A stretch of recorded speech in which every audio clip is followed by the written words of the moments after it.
Ah, hello. Hello, hello. Right. Good evening. This is a rare Friday night. So, who's here? Come on, speak up or forever hold your peace. Ooh, tasty. Hello, Georgia. How you doing? Ah, right.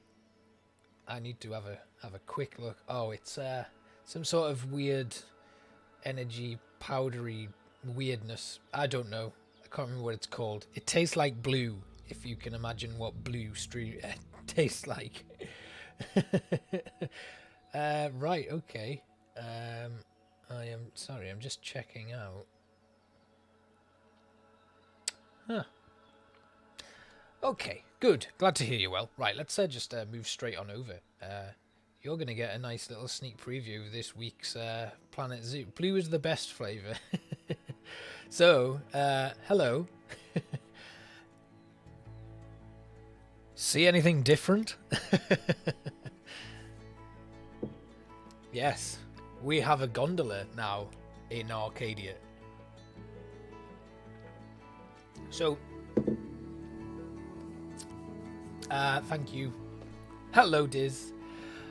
I'm thinking that the announcement in Discord might go out after the stream ends, because that's when it processes the recording, so that might be why it's not gone through. I guess we'll see at the weekend when it all kind of, hopefully when the video publishes, it'll then ping within the Discord, but we'll just see how that goes. Yes, gondola has been added. So this is a really cool little tour that I'm really quite happy with. Obviously, it hasn't been fit in properly because I just did this on a whim. It's not actually part of this weekend's speed build, which you're going to see anyway. We might as well just have a little gondola ride to take it all in. At the moment, there's no animals in these habitats. That's part of tonight's stream, to just kind of get everything back in Arcadia and get things back up to scratch, because the animal kind of population has grown a little bit out of control. But before we do that, let's jump in a gondola and have a little wander around, ride camera. Now, these things, the seats are terrible. I don't know if any of you have used the gondolas yet, but from the view that it gives you on the seats, you can barely see anything. It's so strange. So we're gonna use the interest cams, or actually no, the cinematic cam will be pretty good. Yeah, we'll do that. Oh no, maybe we won't, because I've forgotten how to play the damn game. Let's start our test with the cinematic camera. Oh, I keep doing that, and I'm actually meaning to do this. Right, there we go. Here we are on our nice new gondola. Right, so off we go. Maybe this isn't the best view for it.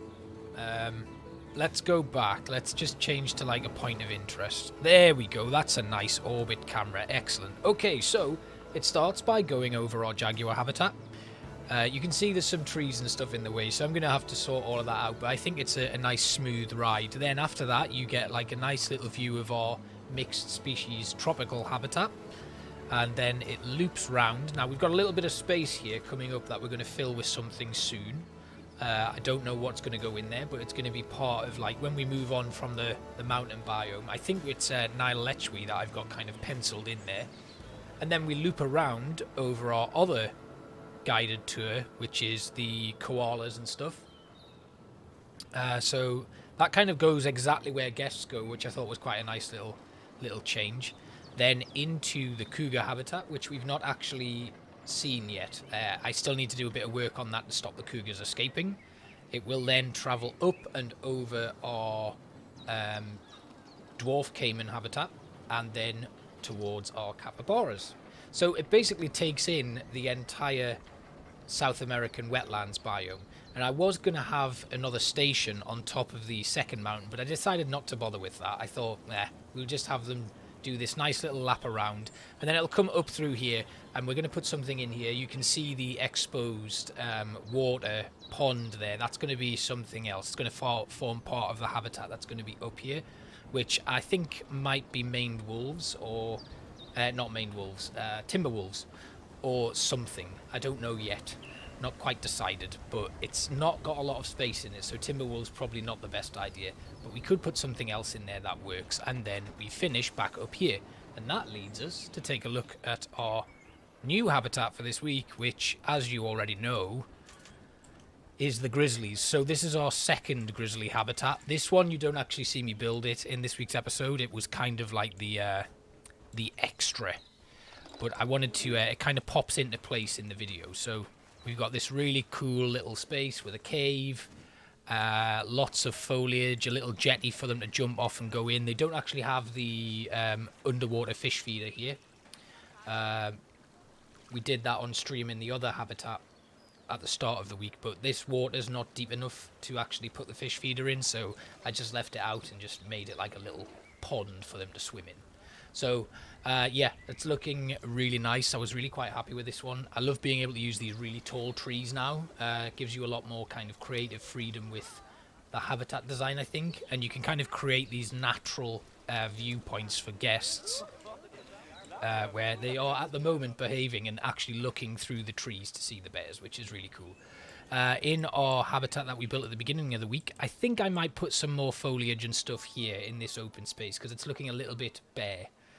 I made that joke earlier on today when I was recording and laughed so much I had to stop recording because my own sense of humour is just incredible and I find myself very funny because somebody has to. Anyway, we've got a cub somewhere, actually. Our bears have given us a... Oh, God, they're stuck. Can you get out, guys? Are you okay? The cub made it. Mum and Dad not having that much luck.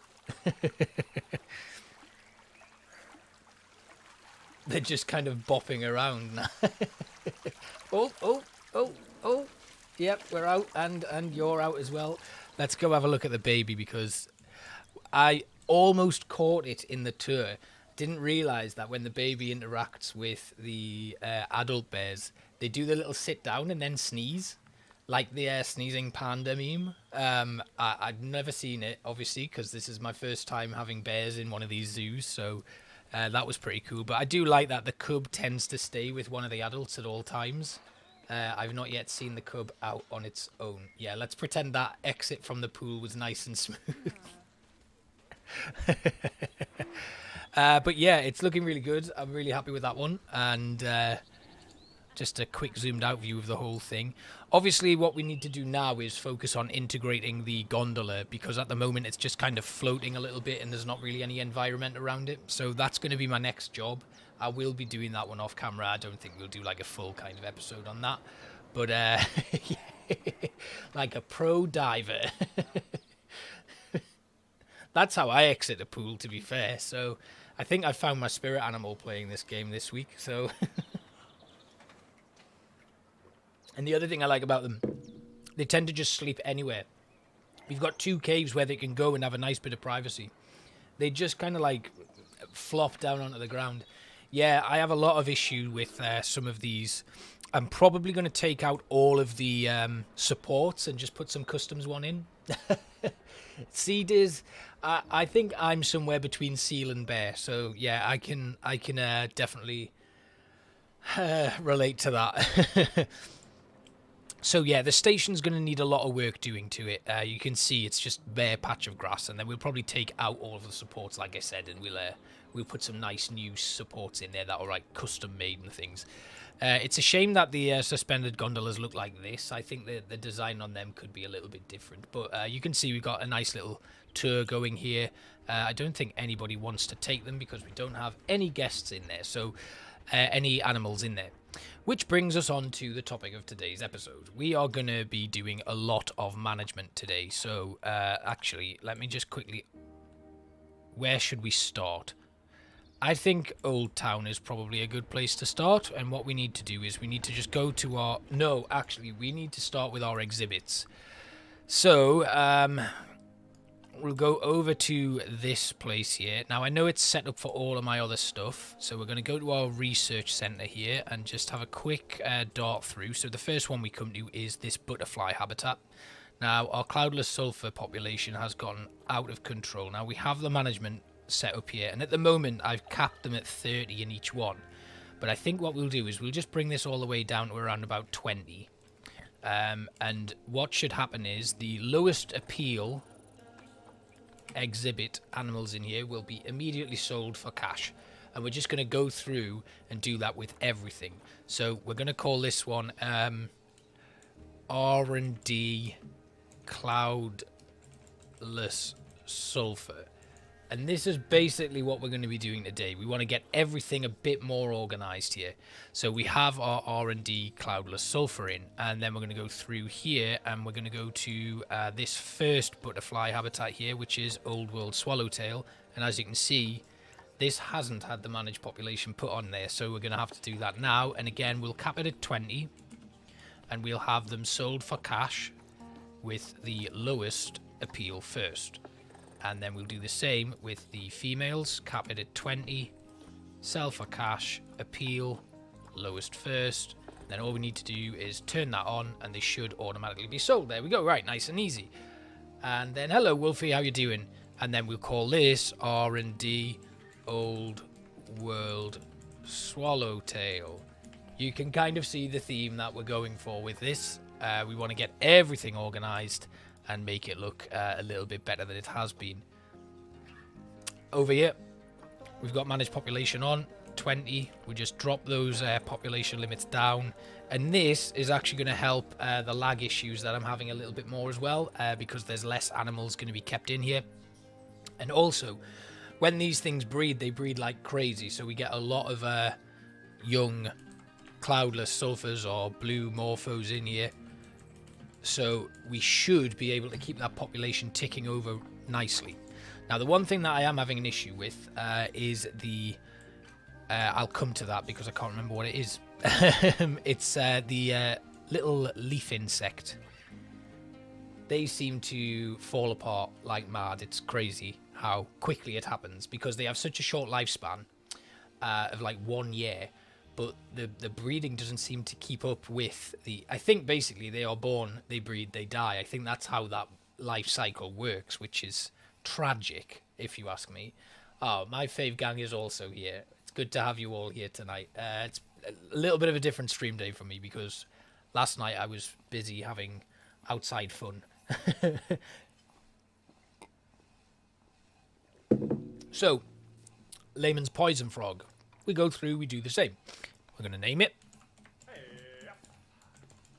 I'll just call this Poison Frog, I guess. We already have the managed population on for this. We've got 2 males and 4 females. And what will happen is, now what basically happens, if we just go to our, our Zoopedia, I'll just show you why I'm setting them at certain limits.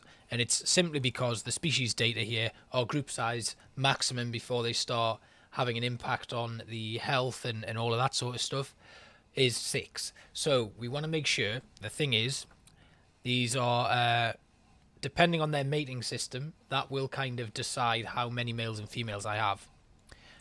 So the Layman's Poison Frog will have 1 male with multiple females. So actually what I could do is have this down at like 1 male and 5 females as the cap.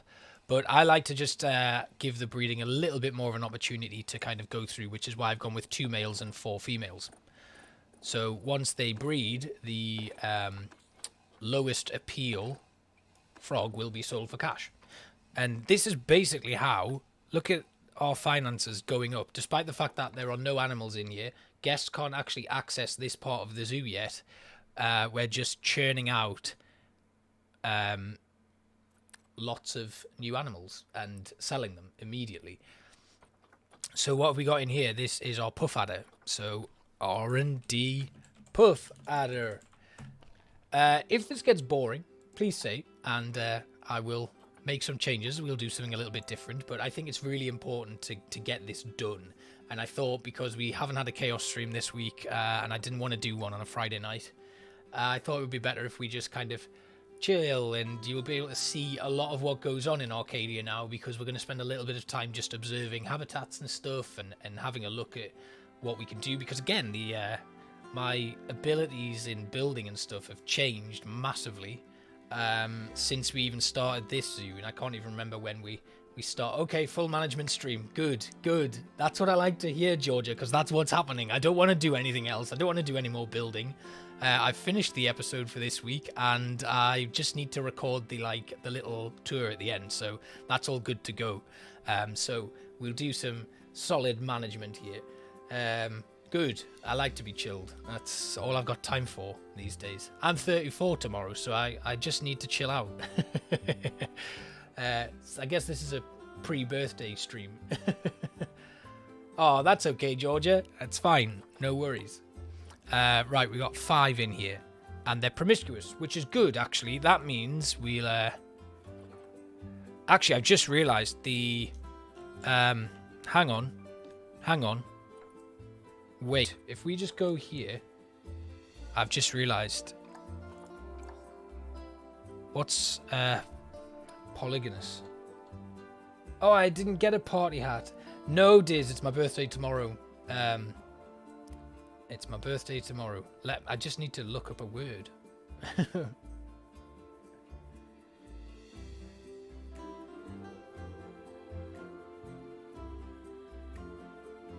Okay, so the males have... Right, okay, that's fine. That's good. I don't have a party hat ready, unfortunately. I don't know what... I have hats, but none of them are party related. I've got...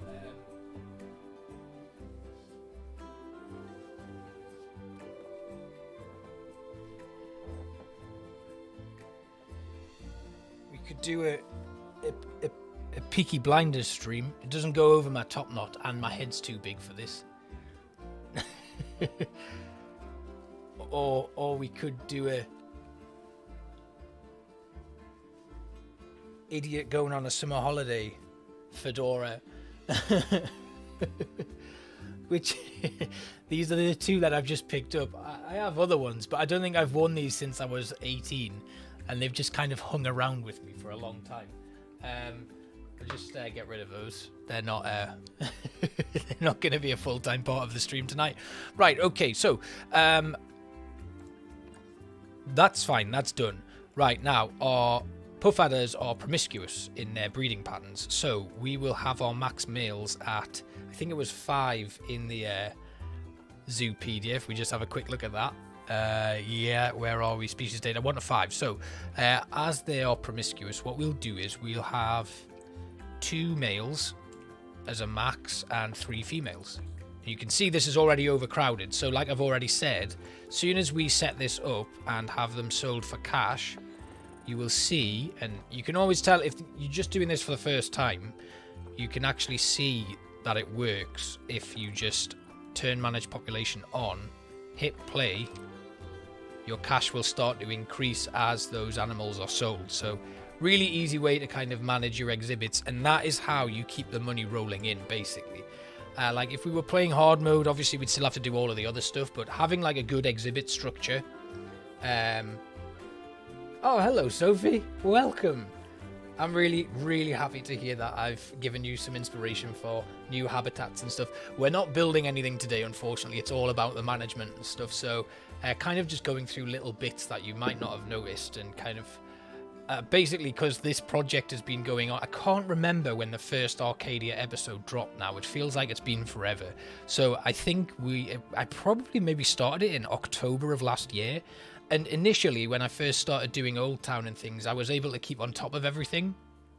And then as it got to like having to churn out like weekly episodes and stuff, you know how it goes, life gets in the way and things, the management side of everything kind of trailed off. So I'm kind of left with a zoo that is part organized and then part absolute chaos. So I've set up another zoo that is essentially my baby animal zoo, and I'm going to put all of the babies in to that space, and that's just going to kind of leave them there so that they are not overcrowding my exhibits, not taking up space in my trade center, and I can start kind of raising them to adulthood and then either selling them on for conservation points or whatever. And it's just going to try and like trim the whole thing down, because this zoo's kind of, I'm hoping to just have the cream of the crop in here and start working on breeding programs and stuff, but that can't happen if I'm not managing the zoo properly. So we are going to be doing lots of management-y stuff. 20th of August. Really? Huh. I did not think it was... Arcadia's nearly been running for a year.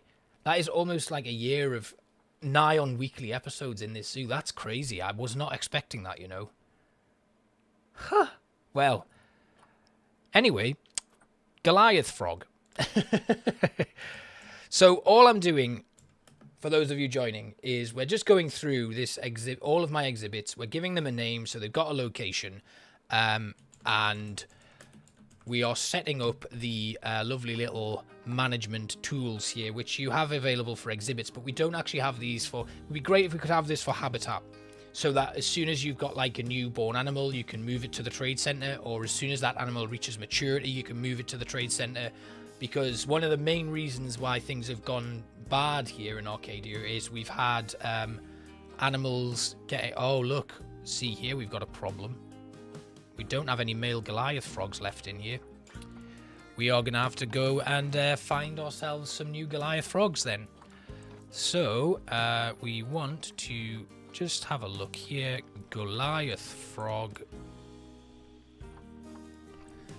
1 male. That was lucky. Hello, friend. In you go. Right, so this could be a bit of an issue.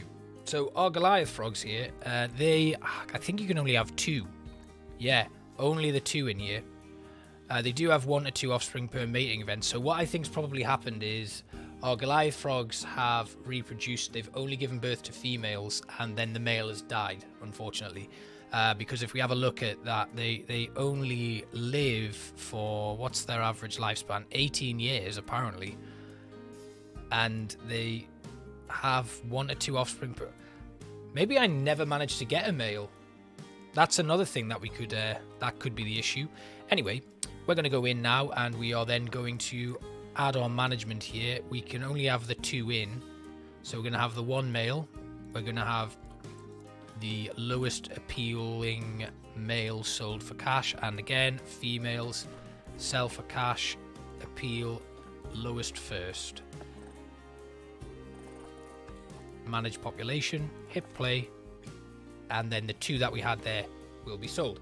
And we should also start doing our research on our exhibit animals as well, because that's probably going to be, that's another reason why we've not had the breeding that we'd expected, I guess, because when you go over and you do these research on your exhibits, that's why it's important to do the research in franchise mode, is you get boosts to like fertility, I think it is, or some sort of reproductive boost that kind of either increases the appeal of your new breed animals, or gives them a little bit more of an opportunity to do. I don't know, but basically having an increased knowledge through research will help out with, yeah, if you're wanting to set up like breeding exhibits and things like this. Now, did I change that to, yeah, R&D Goliath frog, the layout? Oh, hang on. Oh yes, because we don't have the research unlocked yet. So that's why, again, getting that enrichment. If you max out these exhibits, they'll start breeding a lot better, and it'll become a lot easier for you to manage this.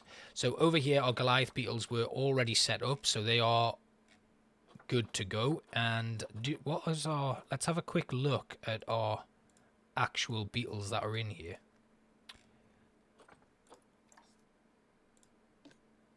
There we go, gold rated already. So again, just through consistent breeding and stuff, they've managed to get up to a very high appeal, which is really good for us. And then coming around here, we'll get our R&D Goliath bird eater.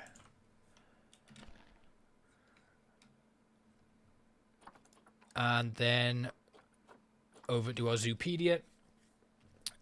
Now, these guys, I think, will probably be polyandrous, which is 1. I think polyandrous is 1 female, isn't it?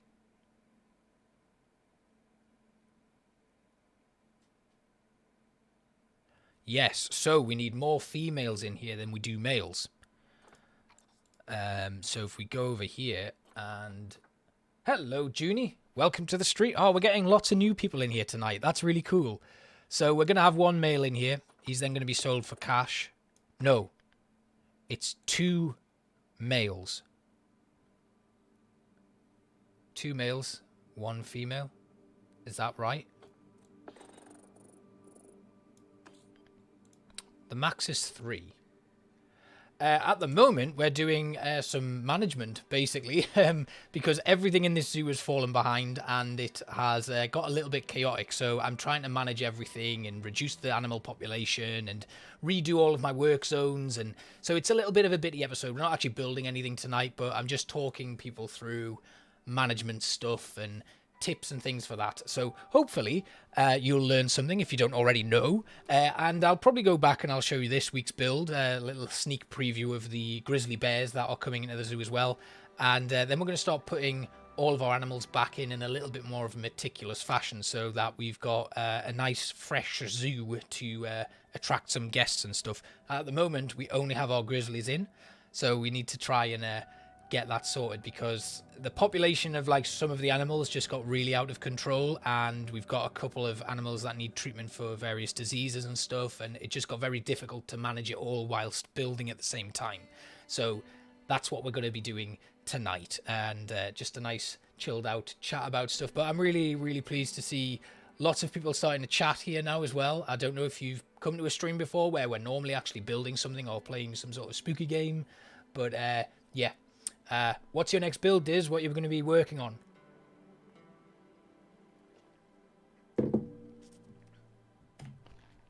Okay, 2 females.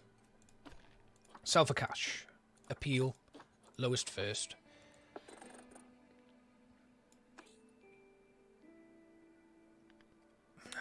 No, it's 1 female. And appeal lowest first. That's right, yeah? 1 female can have multiple male partners. That's right. That's what I'm looking for. And I think that should work.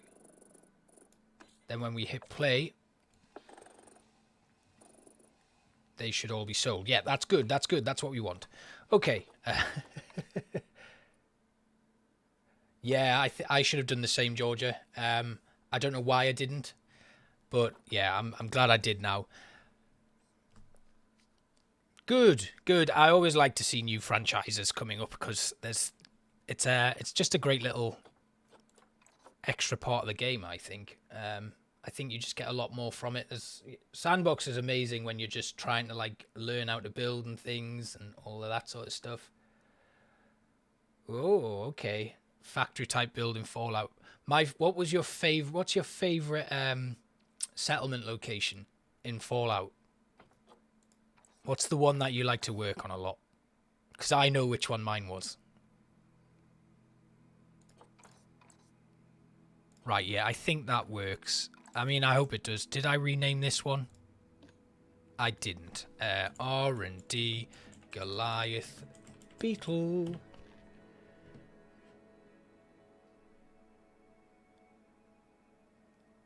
Oh, thank you.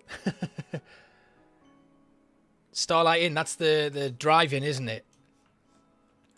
That's exactly what I was going to say.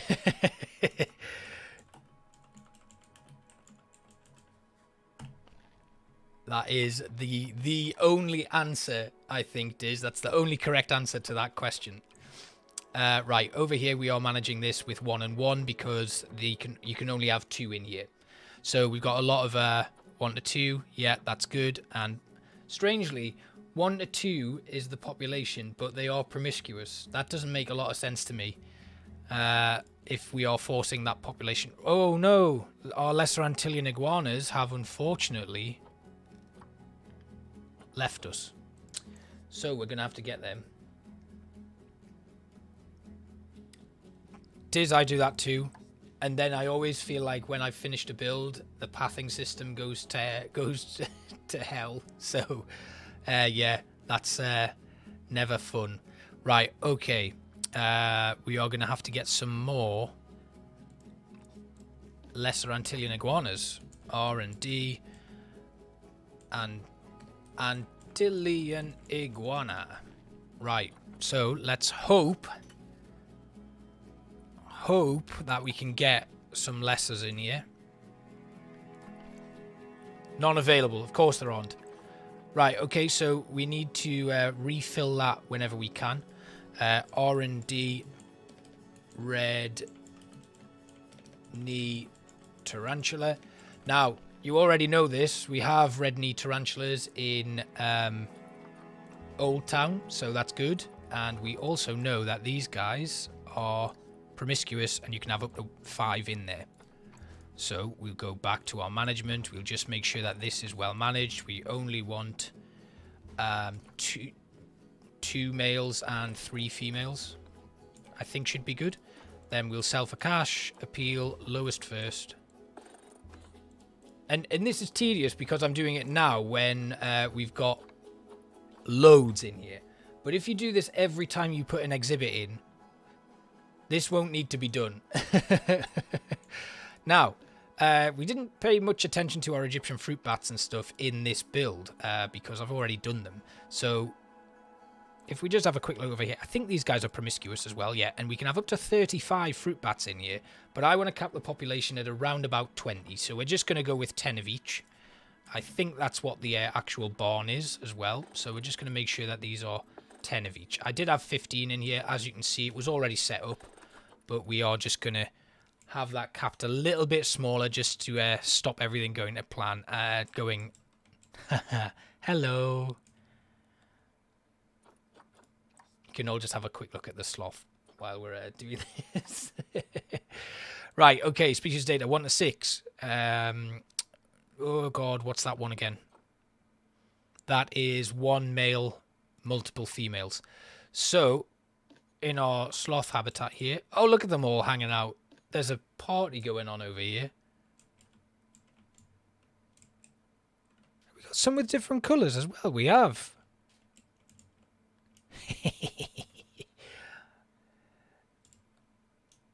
It is, isn't it? Look at this, though. I wonder. Hang on. Hang on a second. I need to find one that is going to... I think it's going to be this guy. Right.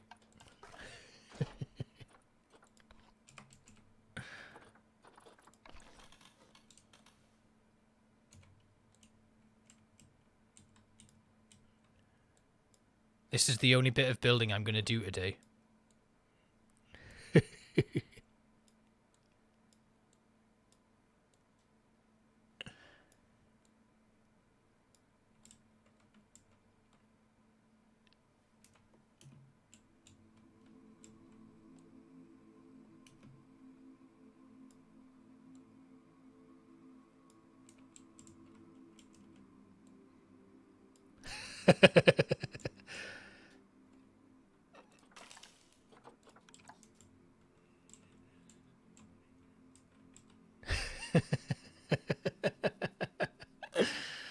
Oh, that was...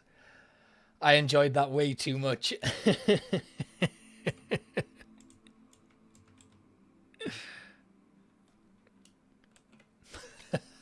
I'm just gonna... Right, there we go. Happy birthday to me.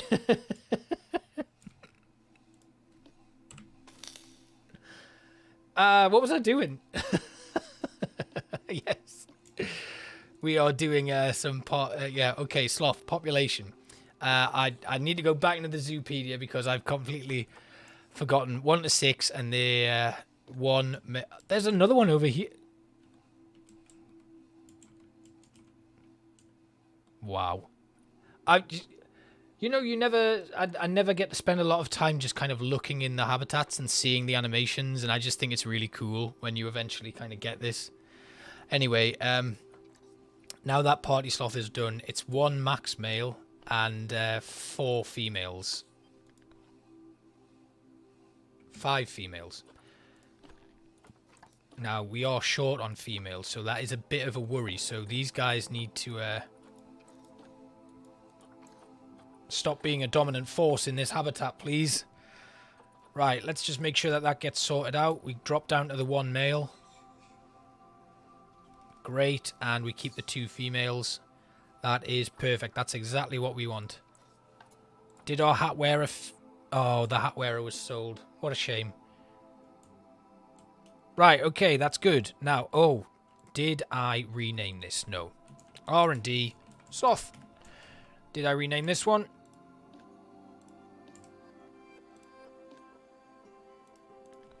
R&D, fruit, bat. Cool, right, we have about 16 more habitats to do. Oh, we did the old world swallowtail, and we did the blue morpho, so that's fine. We have just this entire one left to do, I think. What have we got here? Oh no, we didn't do these ones. Or this one. Oh, we haven't done this side, but have we done all of this one? I've gotten myself all turned around with these sloths. Green iguana, Antillean iguana, red knee tarantula. They're all done. Did we do these ones? No. Right, okay, so we've done one block. Sorry guys, this is taking a lot longer than I thought. Right, okay, next up we have R&D, Sacred Scarab. And again, Zoopedia.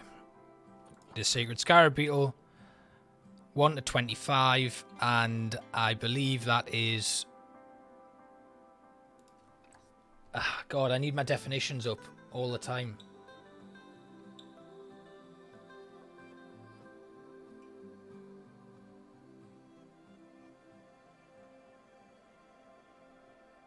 Oh, that's just any animal has more than one mate. What a fool.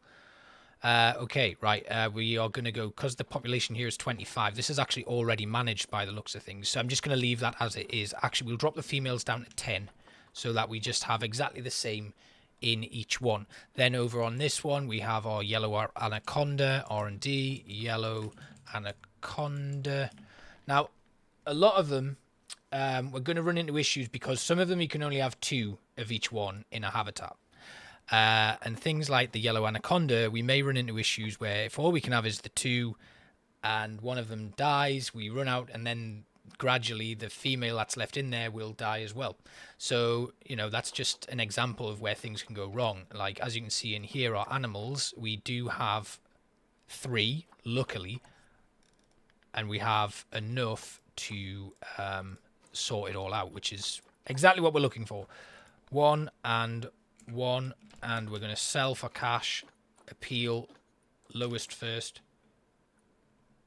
That works, that's good. And let's switch it on. Cool, right, we're looking good now. We're looking good. I just need to get a run at it, and then we're all done for you. R&D, Gila, Monster. That is already set up, and we do have a male and a female in there. So some of these I set up, our female is pregnant as well, which is really good. The Gila Monster, I think I've always had a bit of trouble with them in their habitats. And over here with our Eastern Brown Snake, I think these can have a little bit more than 2. Traditionally, the snakes I found in the game, that you can only have 2 in there. And the reptiles, the larger reptiles like the lizards and stuff, you can normally only have 2 in a habitat, which makes it very difficult. And again, if you have a look at your Zoopedia, reproduction in captivity here, this will give you a chance to kind of understand it a little bit more. One of the things that can be quite difficult is, let's say, for example, we have our lesser Antillean iguana, where both of ours have sadly passed away. What you could do is have 4 or 5 exhibits for the lesser Antillean iguana and have males and females in each one, and then set up like 2 or 3 of those habitats to send any overpopulation to your trade center. So you can then make a decision on whether or not you want to keep them or sell them yourselves, and then you just go back into your exhibit storage and decide what to do with them. And then at least you'd have an animal in storage in the event that your selling exhibits have a shortage, because it only takes having a little bit of bad luck and you get like a run of only having females born in that exhibit, then the male gets to the point where it's sterile and eventually dies, and you've just lost that exhibit basically. And knowing how long it takes for certain exhibit animals to come into the market, like the lesser Antillean iguana, which took me ages to find in the first place, it could take you a long time to get that population back up and running. So, all of the tips happening tonight. Next then, we got 1 to 5 here, promiscuous, which is good for us because it means we can just kind of go with 2 males and 3 females. And again, we'll sell for cash. I don't know how many times I'm going to say this on stream tonight, but I'm just talking through what I'm doing. But I always do it by appeal. If you've never done this before, there's a lot of other options you can do. So you can sort it by like cash, conservation credits, age, and then lowest or highest, and you can decide whether to store them in your trade center or just sell them for cash. No problem, Diz. I'll see you in a moment, or whenever you decide to come back.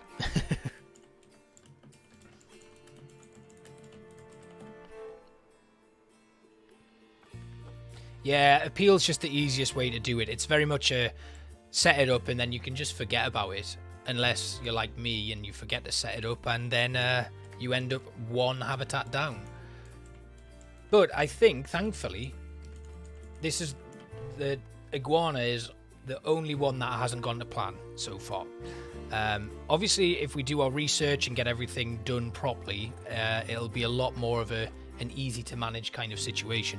Let's have a look. Diamondback terrapin 1 to 8 and promiscuous. So we'll just do an even split here of 4 males and 4 females, which is perfect, actually. I did have 3 and 5, but yeah, I think we can go with 4 and 4 now, and that is set up. Let me just double check. Yep, that's set up. Good. And then over here, R&D, tree frog. Tree frong? What's a tree frong?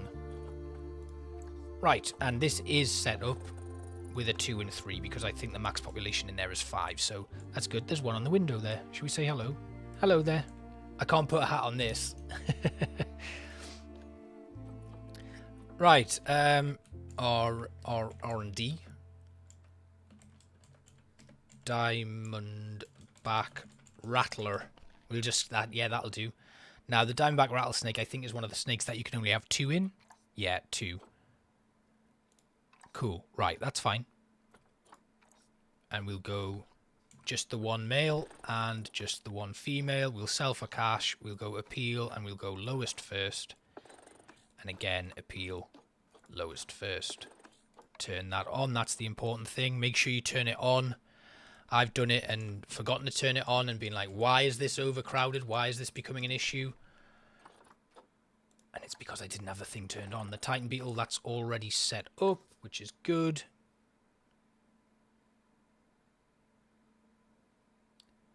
Oh my god, yes, I could. Oh, if I could resize it. Yes. Oh, god. See, this is another reason why they should just add scaling right at the end. That's the Goliath bird eater. That's done. Have we finished this section now? Yes, we have. So this one, then this is our sloth. That's done, and then into our American bullfrog.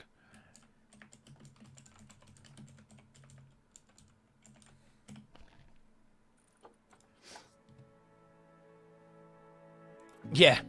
I wouldn't use the scaling for anything else. Just putting hats on animals. That's all I would do. Right, 1 to 4.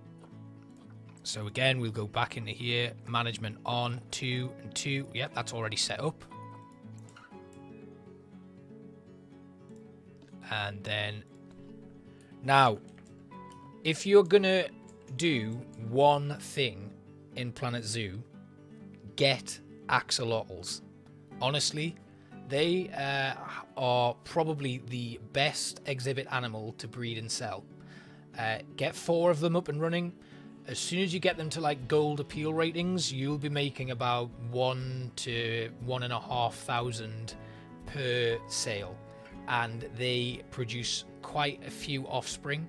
So if you have 4 of them with, I think you can then have up to, yes, this is life advice as well. Get loads of axolotls, but don't become a breeder in real life, just in Planet Zoo. If you go with 2 males and 3 females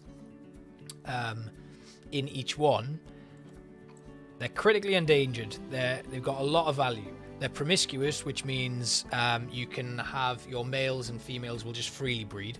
So none of them have like partners that they pick, and it's just the best kind of way to do it. So what I will do is I'll have 2 males, 3 females.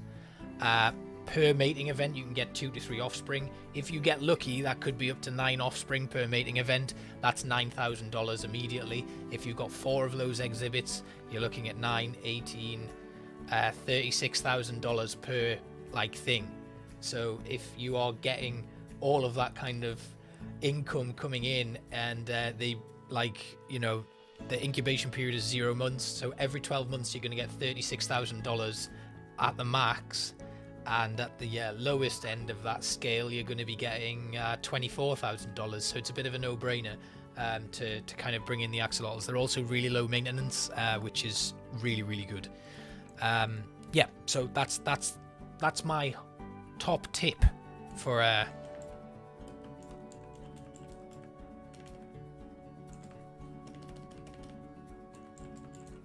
making money from your exhibits. The other ones that are really good are always like the forest scorpion and stuff, because they breed like crazy and they also have quite a high number.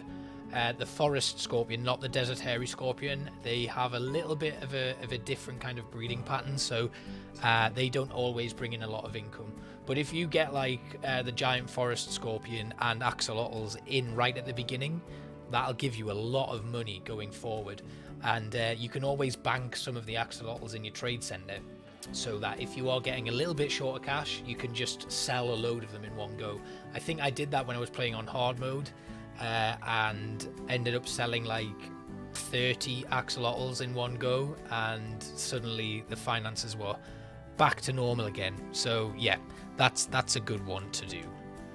Salmon, pink tarantula.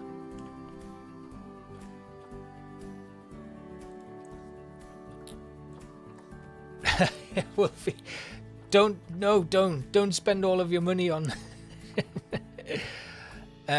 right, okay. You shouldn't take financial advice from me. Don't invest. Everyone here out here investing in crypto, and I'm like, no, we've got to invest in axolotls, guys. This is the future.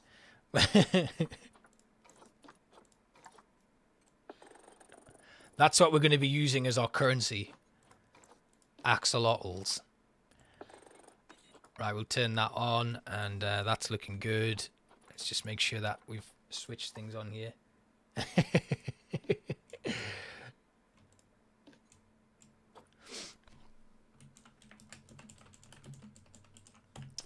That's very true. You can hold an axolotl in your hand, you can't hold cryptocurrency in your hand. What a silly idea that was. Honestly. God. I'm sorry if you invest in crypto, but no. I don't, I never will. Right. Let me just have a quick look, because I've just seen something. We've got, look. We have a, is that a leucistic, an albino death adder? Huh. Yeah. See, when you don't get enough time to kind of look around and see what's going on in here. Ha ha ha. I'd never noticed when I have like different coloured exhibit animals, so that's really cool to see. Anyway, I'm getting way too distracted here, guys. But this literally was, I finished this build and I left it, which is why I've come to this decision, because honestly, it's gotten really, really out of control. When I was, the other week we had the disaster when we had to give up on the dome idea. Eventually, I decided I was kind of trying to find other ways of reducing the lag and things, and ended up settling on this, because whenever I opened my exhibit tab, the game would hang. And I mean hang. You're talking like 30 seconds of it hanging before it finally responded to what I was asking it to do. But by then, I'd kind of been like, I don't want to do this now. I'm sick of waiting. And it would immediately come out of the menu that I was trying to get into. And it was to do with my exhibit animals, because I think there were over 1,000 exhibit animals here, which is way too many. So we need to reduce those numbers down in the hope that it again, helps prolong the life of Arcadia. But like I've already mentioned in past streams, we're going to be moving on at some point. Not now, but at some point in the future, we'll be opening up our new zoo. And the first one is definitely going to be Antarctica. And we're just going to build like a nice... again, we're going to continue that research and development theme and do like an Arctic research post. And we're only going to have the king penguin in there to begin with. I might then put in some polar bears or something. But it is not yet decided. So these are all already being managed, which is really good. See, I did some of the work. I just didn't do it all. Now, let's have a look. They are still alive. That was the one exhibit I was worried about. One exhibit I was worried about.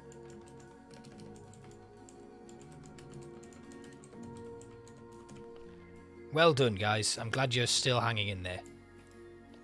As you can see, these education boards haven't yet been linked up. I will do that at some point, but we don't need to do it now. I prefer to have them off to save energy and power and finance, because we don't have any guests coming through here yet. I haven't yet decided whether or not we're going to allow that to happen. It is literally just our research center. I don't want to overpower it with guests. Even though it would probably bring in a lot of money, having guests walking through here and being able to sell the excess would give us a lot of money coming in from donations and all sorts. Now, the Danube crested newt is another one that has a difficult breeding cycle, so that's one to watch out for. Maybe get like a couple of exhibits for them.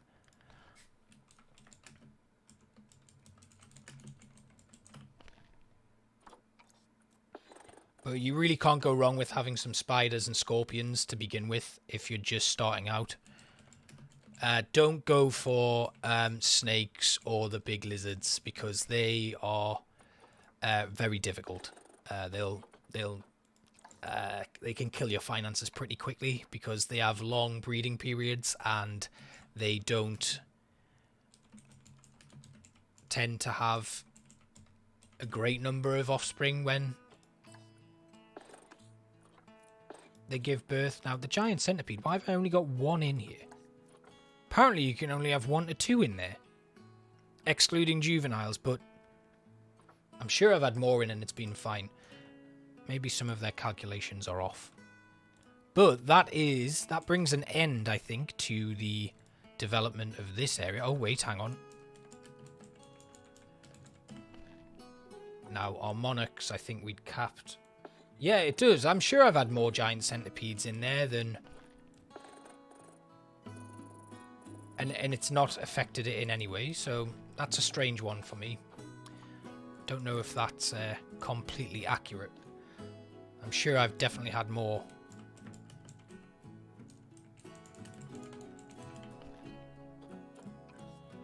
Okay, right, that's good, that's good. 20 in there, and 20 in here. Okay, we have finished the management of that R&D center. Oh, hang on. What I want to do as well, just to improve things a little bit more, we want to go here and we're going to go R&D keeper hut 1. And over on this side, this is going to be R&D keeper hut 2.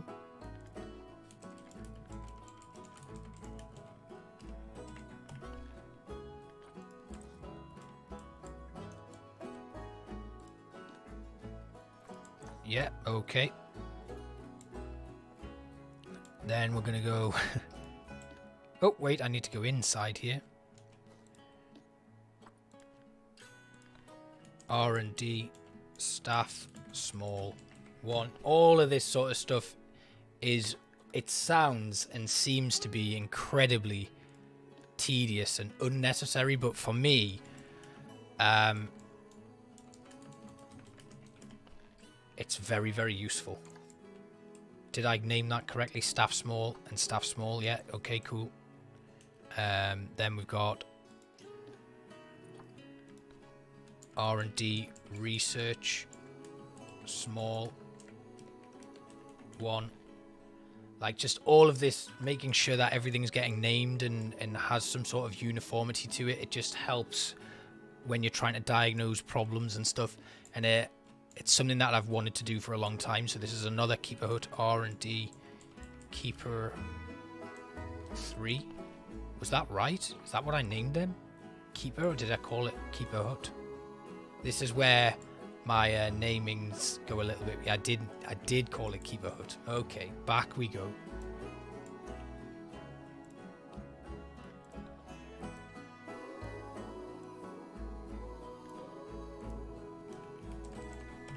There we go. Right, Keeper Hut 3, and then further along we have R&D Keeper Hut 4. R&D Research 2.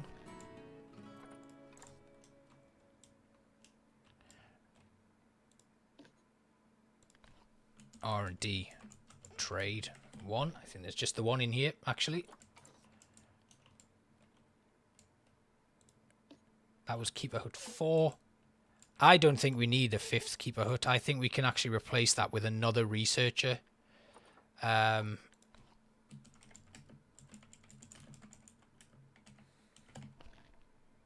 For now, we'll leave it, though. I could come back and do this, but 6 Keeper Huts seems a little bit excessive. Even though we've got a lot of animals in here, I don't know. It does seem a little bit much. But that finally brings an end to our work in this research centre. So if we go up to our zoo tab, what we should now have, if we go to our animals and our exhibits, now these are somewhere else, but all of our R&D stuff is in there and looking really good. Now these are in Old Town. These are in the Woodland walkthrough. These are, again, I think these are in, again, the Woodland walkthrough, yep, and they're in the Woodland walkthrough. So we're just about done with renaming all of our exhibits and stuff, which is really good to see. I'm just going to go over to this one here, and we'll call this Woodland Sulphur. And then this one will be Woodland Mixed, actually.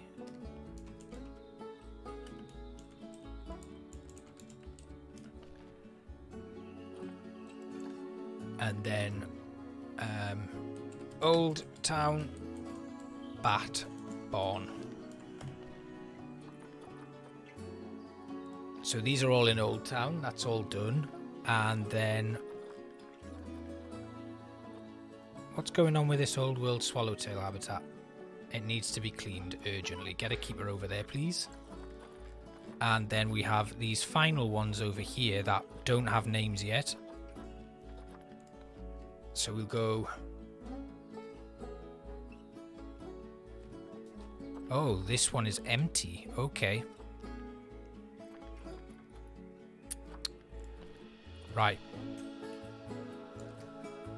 We're just going to call these gold. We're not going to give these a location yet.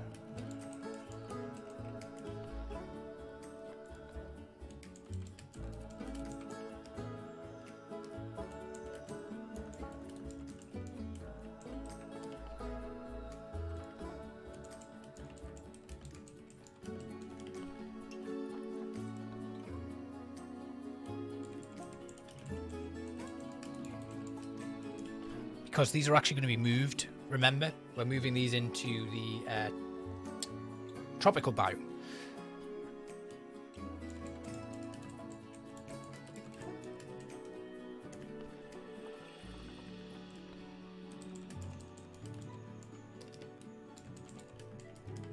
Red-eye tree grog.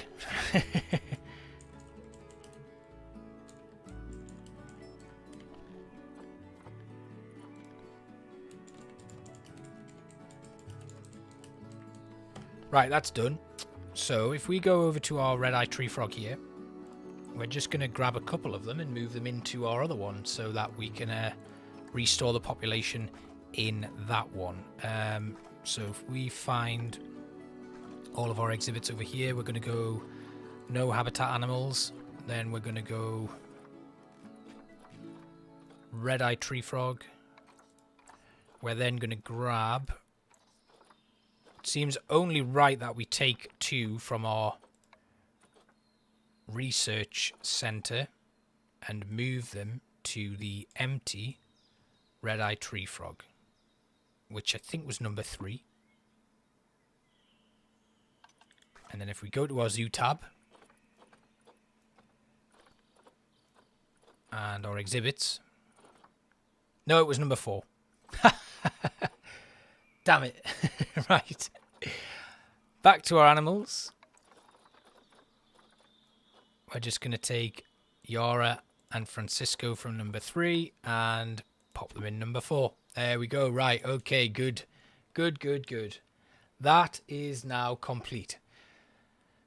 Next, we are going to go over to Old Town. Then we are going to find, this is our European fallow deer habitat. And it's time to start putting some animals back in. So we have fallow deer. I'm just going to, just to keep my naming consistent, we're going to put this fallow deer number 2. We are then going to grab an animal. It's going to be one of our stored European fallow deer. So we have Philip. We have Cato. We're going to put Cato in.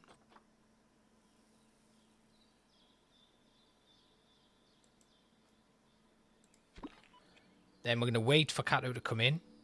And then we're going to compare some mates. Now, I actually think Cato should be able to mate with any of the females that we have in here, because I actually brought Cato in recently when I first started thinking that this was all going to be changed. So once Cato gets brought in, we can see who he can mate with, and then we will bring the female in as well, and then any of the others we'll kind of keep in storage. And what I will then do is I'll move them to my other zoo. So if we have a look here, Cato, we then go to his genetics tab and compare the mates. So we've got Aura, who we can mate with, but Aura I think is elderly now, so that's not a great fit, although Cato's elderly as well. We have a Seren, who's a young adult, and we have Eleanor. Now Eleanor, that would be inbreeding, so Seren will be going in.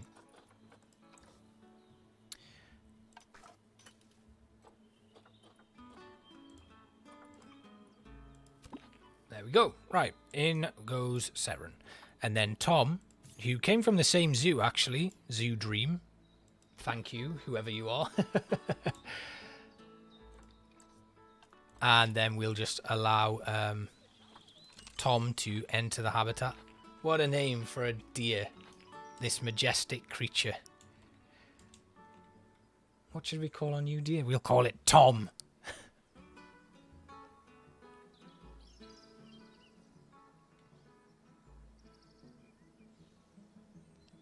Somebody going to drop Tom off? Thank you. Right. Okay. And then we do the same. We'll find Tom. And we will go to his genetics and compare mates. And we want to have a look at... So Aura, who's elderly, would be good. Eleanor's probably going to be the one that we go for. Now, the problem is both of these guys are elderly. I don't actually know if they are... Hang on, we better have a look. We'll see if they are able to actually reproduce at all. They might not be able to. Elderly. Let's have a look at the Zoopedia for these guys. Species data. Okay, sterility is with death, so that's fine. They can reproduce. We might get like another couple of offspring out of them, and then that will be that. So if it's Eleanor, we're going to bring in. Now, that's done. the rest of them, Philip, Amy, and Aura, Aura we will release to the wild. And the two younger ones, we'll just keep in storage for now, because I'll move them to my other zoo to age them up. Then we can import them back into here and see if they have any breeding compatibility with any of the two that we've got left in here. That's them done. They're back. Right, now, the next habitat is actually here. And this is our... it never got a name, but it did have... what was it? Black-tailed prairie dog. So, we will...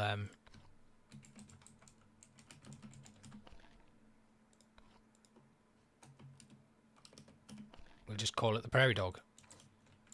Oh, no, we'll call it the Old Town prairie dog. Right, Old Town prairie dog. And then, again, if we head into our zoo tab, filter this habitat animals and black-tailed prairie dog. We have two of them in here. Ooh, I wonder if these two are actually able to breed together without inbreeding. But we'll bring them in anyway and we'll have a look.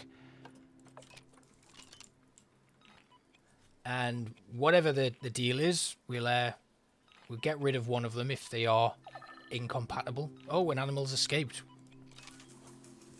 Who's escaped? Our grizzly bear has escaped. Oh wow, he really has.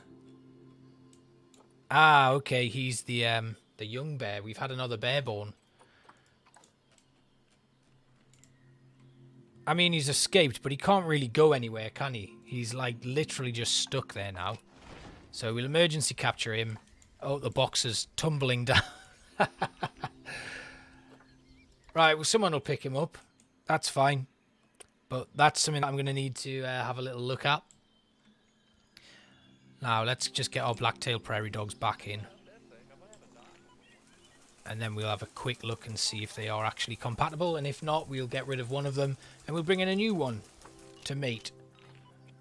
And then anything else again. It's all just having a big clear out, really. Guesting tickets are overpriced. Still not think that for much longer when we get all of the animals actually in here. Let's go on over again. I just want to make sure once Logan gets put back in his pen, we need to make sure that he can't escape. So let's just have a quick look at the heat map here. Yes, so his traversable area, it's these two areas where he can escape from. So we'll just need to make a couple of adjustments to the rocks and stuff in here, which won't take us too long. We'll just grab a couple and move them up a touch. If I just... if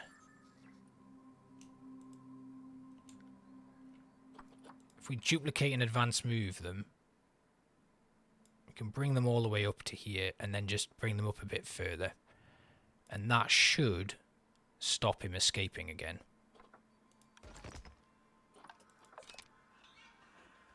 As long as he can't climb up onto them. I've made it worse. Have I managed to make it worse? In fact, I wonder if we just adjust the barrier. Yeah, that's the problem. If we just pull the barrier right out here, he's not going to be able to escape because he can't actually climb down there. So as long as this comes all the way to here, then we should be okay. Because I don't like the rocks, how I've just put them. So actually, we'll get rid of those rocks. Then we'll go back to our barriers. And we'll just move Logan's barrier here. So that he can't possibly escape. Because he can't climb down those rocks. He can climb up onto them and go to that little space where he managed to find his way in. But he can't actually escape. Where are you off? God, you're a little speed demon, aren't you? There's two of them. Zeline and Logan. And they can apparently escape over here as well. Huh. Well, we've got ourselves quite a predicament. But that's okay. What I'll do is I'll add on another null barrier here. That's just going to extend all the way around. And we'll pull it all the way to this edge. And then all the way around. And then what we'll do is we'll exclude...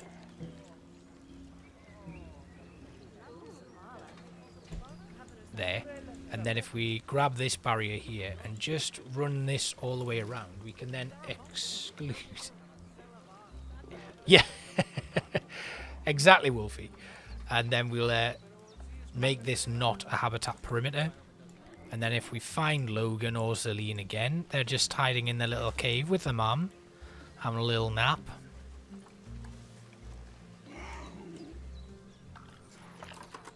There we go. They'll never escape. Right, now, back to our black-tailed prairie dogs, which I was going to sort out. Raccoons are over there. Now, both of these should be in somewhere. Where are you hiding? Oh, you're both sleeping. That's cute. Right, okay, genetics. Compare mates. Inbreeding. Okay, so who's the youngest? Right, I'm not even going to attempt to pronounce his name, but he needs to go. So we're going to release the father into the wild here.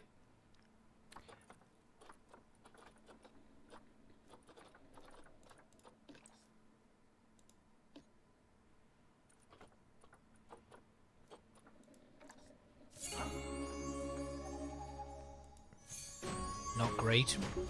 He didn't have a good genetic makeup at all, did he? I mean, his fertility rating was pretty low.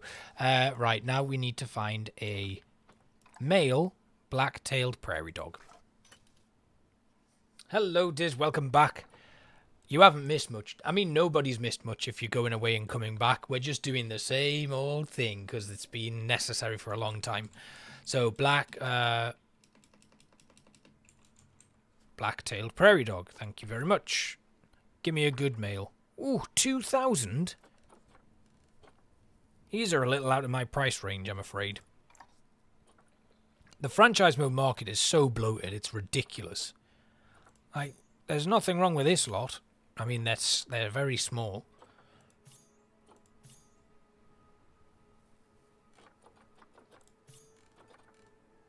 But 2,000? That is ridiculous. See, these are from like the I don't know. Look, it's all one place listing them for quite a lot. I mean, they are very good. The genetic makeup is almost perfect on them. But I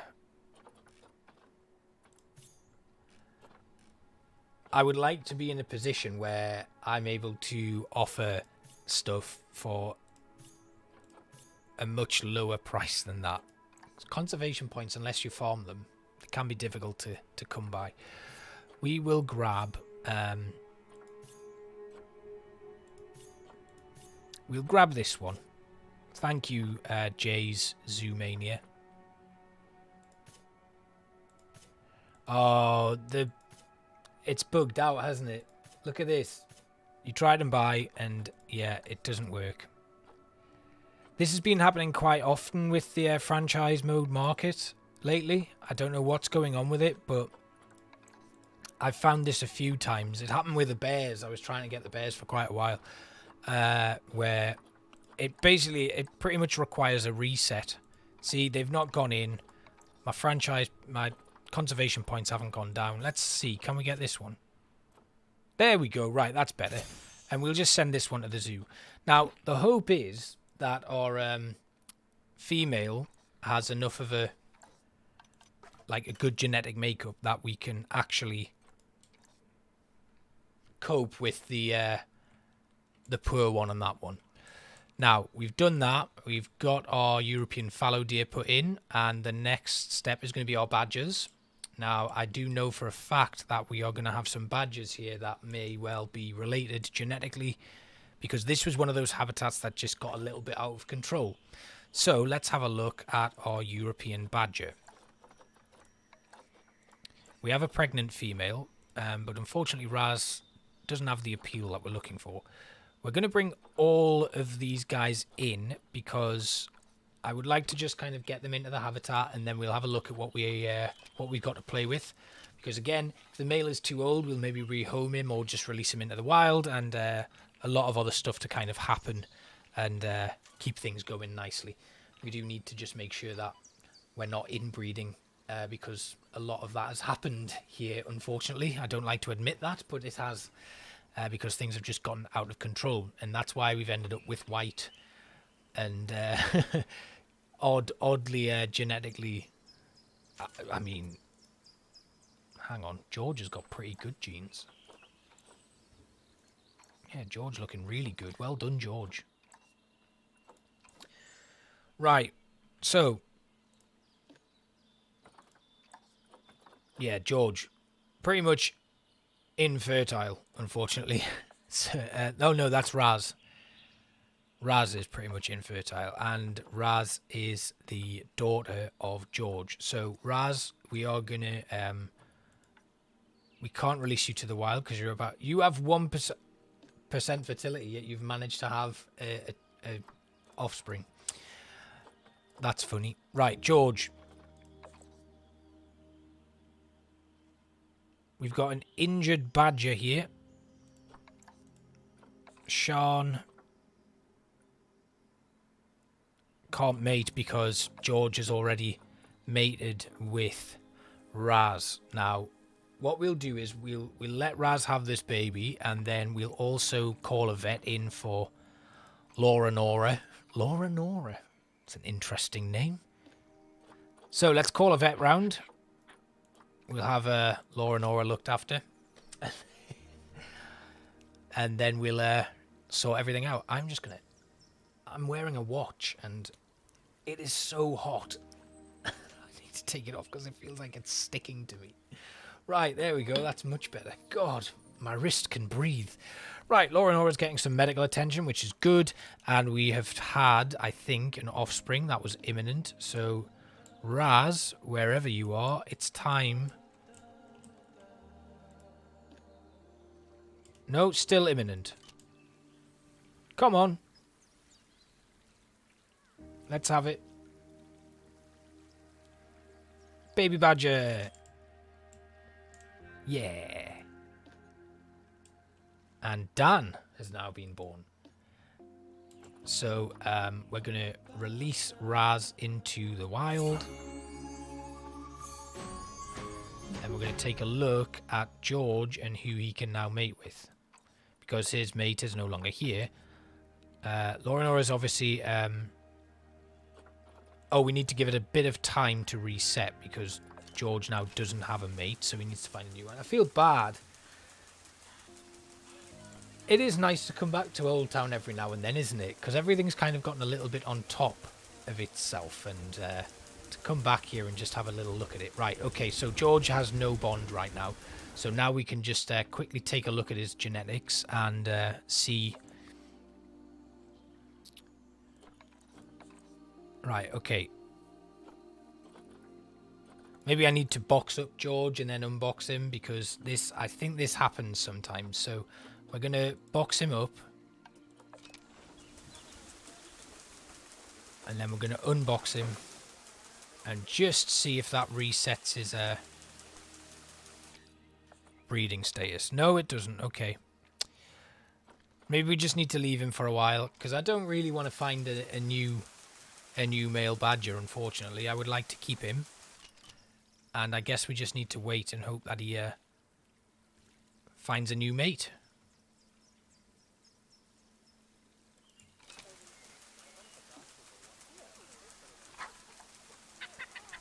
Maybe he won't.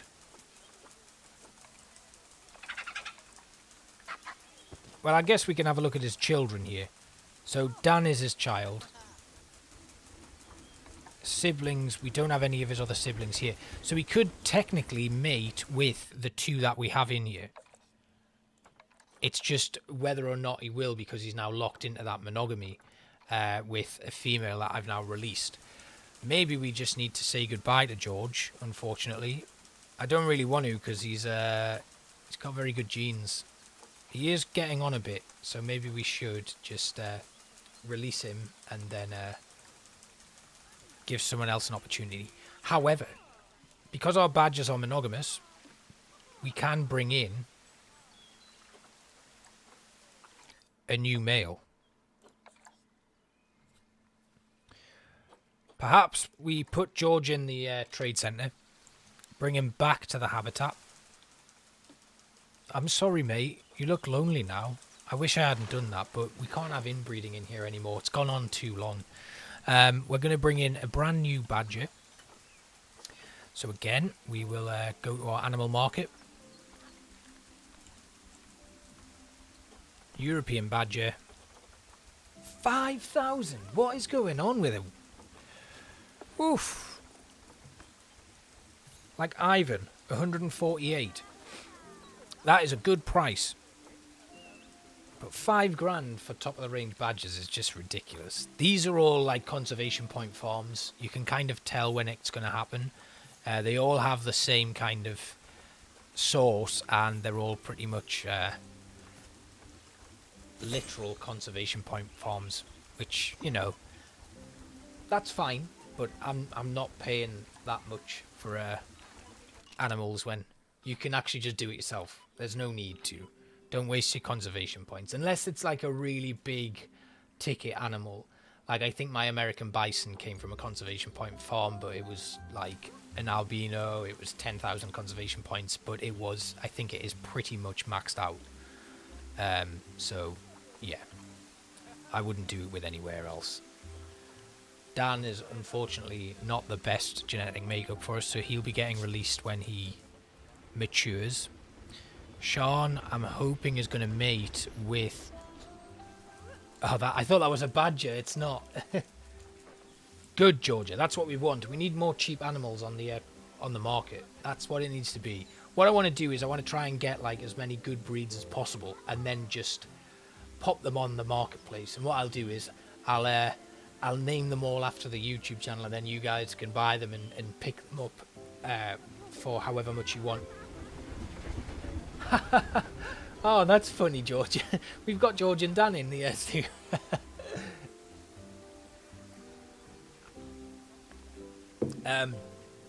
So yeah, maybe I'll put them on Discord and I'll be like, okay, everyone log into Planet Zoo. I'm going to put some animals on the marketplace now, and then you guys can go pick them up.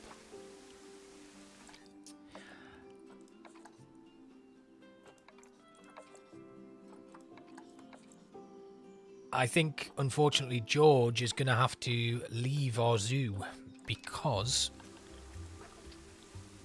he just wants to be with his child, which is not fun.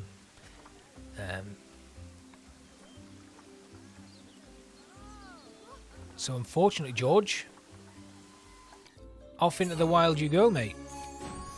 And then we will find a new male.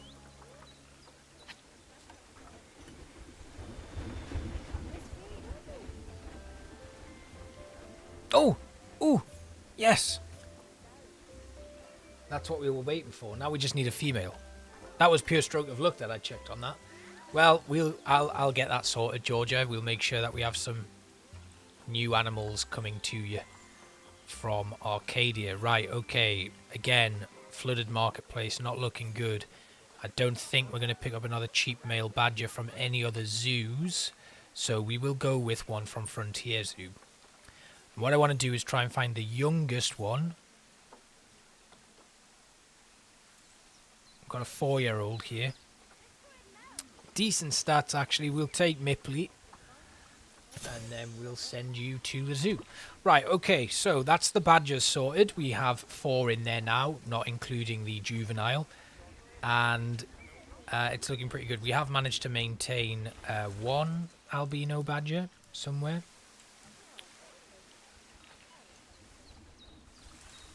I think we had.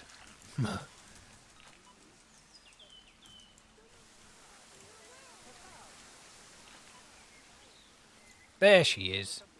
Or he, she. Good. Right. Okay.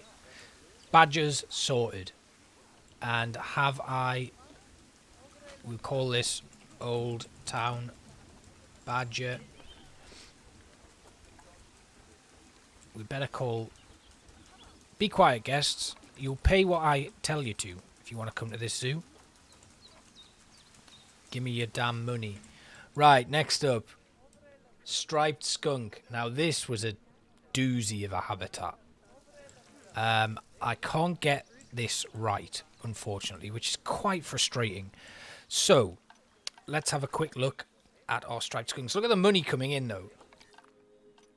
I don't know how long we've been doing this for, but yeah. Striped skunks going in. Let's have a quick look at what we have so far. None. Did I get rid of them? I think I may have gotten rid of them because this was one of the ones that I wanted to start again. So let's just have a quick search.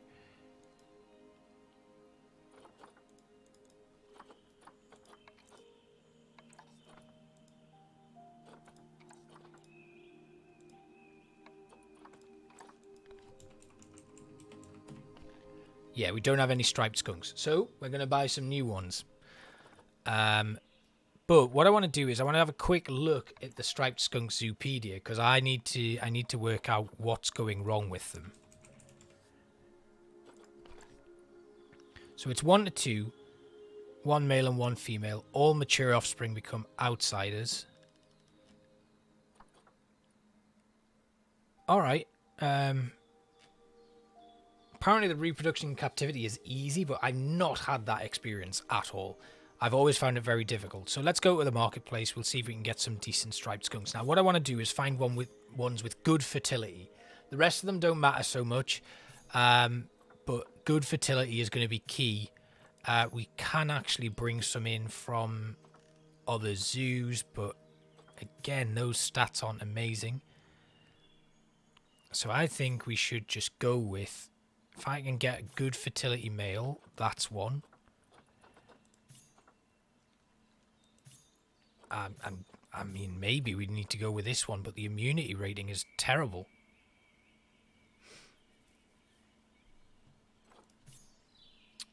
We'll go with this one.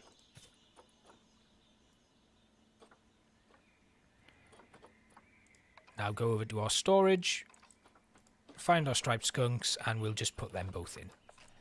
And then hopefully that'll start something, and we can at least start building that back up again.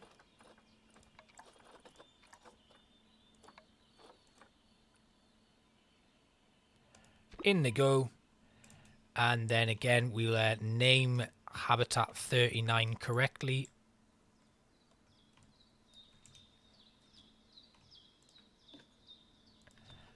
Old Town Striped Skunk. Now we're about to go to one of the more difficult ones to manage, which is the raccoons, who regularly get out of control here.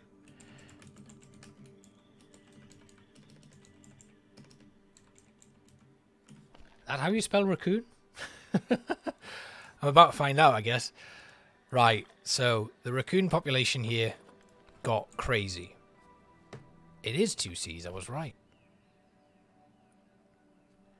Thankfully, though, we've managed to kind of manage it a little bit. All of the adults were sold not too long ago, but that leaves us with a problem that we only have a few left here. So what I'm going to do is we're going to... when do these guys mature?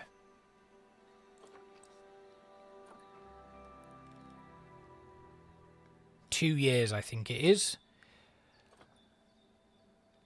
Now, the challenge here is going to be, what we need to do is we need to just find our... We'll get our raccoons here. Now, what I want to do is I want to put in all of them, but I'm going to give contraceptives to everyone but Tempest and Zyar. Then we're going to put all of these into the habitat to mature them. And once they're matured, then we'll sell off the ones that aren't going to give us good offspring next time, and we will bring in 2 new males to find mates, and the 2 females that are gold rated, we'll be able to sort that out. So that's that one done. Next up, these guys are a pain in the butt, and I wish I hadn't brought them in. Because they breed too much and they take too long to grow up, so you can't get rid of them. The Galapagos giant tortoise of Old Town are way too out of control. And unfortunately, I can't do anything about it because look at this. I mean, it is ridiculous. It is a joke. And I don't have any with decent appeal either. So what I'm going to do is I'm going to bring in the silver male here and we're just going to leave it at that. The rest of them, I'll bring in Francisca as well because she's old and also about to produce offspring. So we'll put them in. Yeah, you're absolutely right, Georgia. I wish I had. In fact, what I'm going to do is I'm going to put all of them in and then I'm going to put all of the ones that I plan to get rid of on contraception. So we're already relocating the 2 that I kind of want to keep around. The rest of them, these lot, I'll go in on contraception and then we'll put them in. And we'll just leave it. No more for now. That will stay as it is. And also, I'm aware I've not actually started renaming any of these buildings and stuff here with like our information kiosks and stuff in. But I'll do that, I promise. I'm just not going to do it now because I'm conscious that we're approaching like the end of the stream and we haven't really done a great deal. So I would like to speed things up. We're going to move on over to our Old Town llama habitat. We'll find our llamas.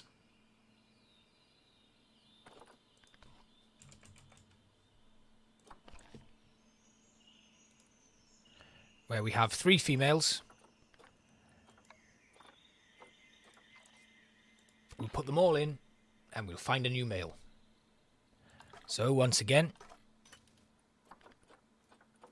animal trading.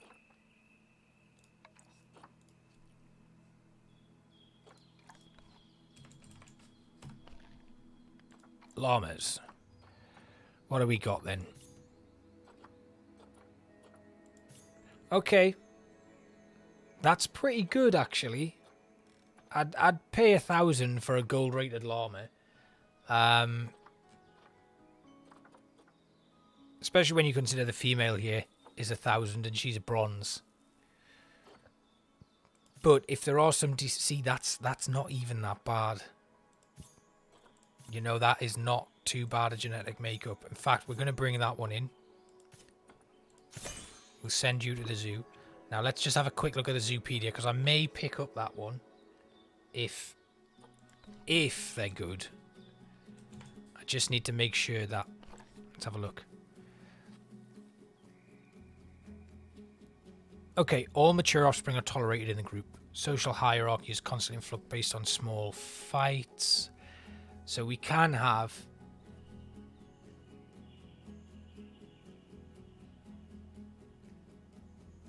Have I got these group sizes all wrong? Because I always thought this was group size, you know, the total group size combined. But here it says 2 to 30, up to 30 males, up to 30 females. Is that combined? Does that mean we can have up to 60 llamas in this habitat? Because I don't know. This is the one thing that always confuses me is the group size. That's why I always stick to, you know, if it says 6, you better believe it's 6 no matter what. There's not going to be like 6 males and females in there. It's just 6. But yeah, I don't know. I don't know. We're going to go to the market anyway. I'm going to grab another male llama. Ooh, that's a good one. Right, so we put you in. That gives us 2 llamas. Now, I do have 3 females in there. Maybe we should just grab another male.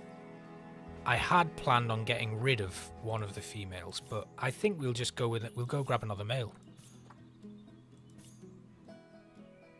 Well, that's what I assumed as well, Georgia, because I don't think it makes sense to... But yeah, we're going to go with this. We've got 6 in there now, and that is the llama population now sorted out. You just all be quiet. I don't know what water treatment has failed, but we are going to have to sort that out as well.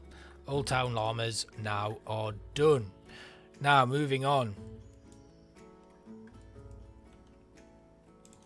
This is the actual one of the breeding programs that has been pretty successful in our red foxes. Old Town Farms.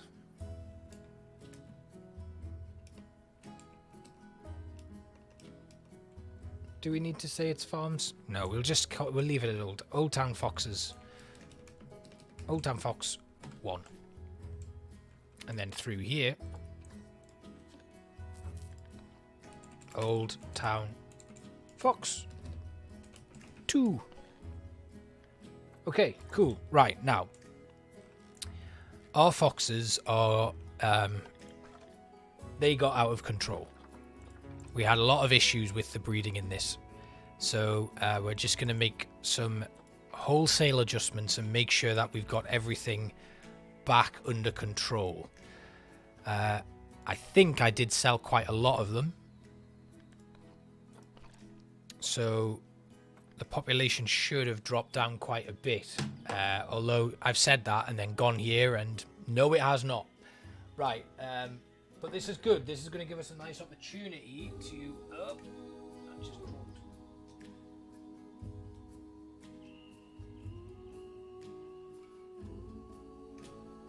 I'm back. I dropped my watch. You know, the one I took off because I was too hot. Right, we've got Benjamin, we've got Dan, we've got Harry. I like Harry because he's a lovely shade of red. So we're going to bring Harry in to Old Town Fox 01. We're then going to bring in the younger of our other foxes.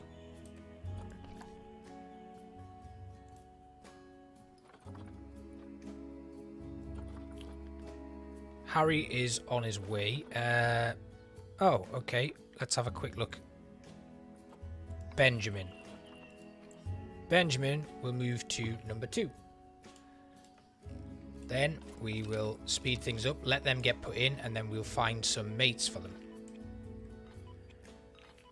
Oh good, our badgers have joined a pack. That's Mipley joining a pack.